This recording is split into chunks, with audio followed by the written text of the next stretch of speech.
Somewhere along the way, you stopped feeling safe inside yourself.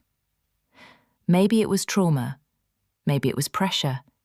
Maybe it was a slow build-up of shame, judgment, and pretending. But now, even when you're alone, you flinch at your own thoughts. You rush past your reflection. You hold your breath without realizing it. You carry tension in your shoulders, your jaw, your chest, like a house that's bracing for a storm. You don't rest. You don't feel peace. You just endure. But let's get one thing clear. Your body is not the enemy. It has held you, carried you through every panic, heartbreak, loss, and mistake. It flinched for you, tensed up when it didn't feel safe, went numb when it was too much to process. Your body didn't betray you. It protected you. But now, it's tired of surviving.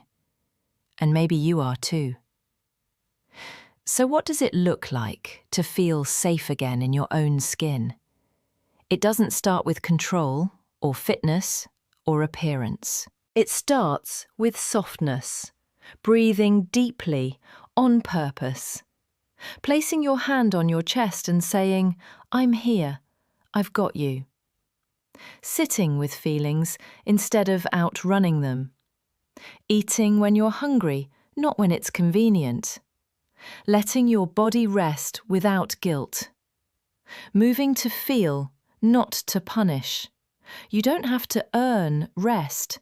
You don't have to punish yourself into change. You don't have to be numb to be strong. This is your body, your home, and it's time to come back to it, gently, slowly, honestly, even if you don't love it yet. You can learn to care for it. You can learn to trust it. You can learn to feel safe here, inside yourself, again.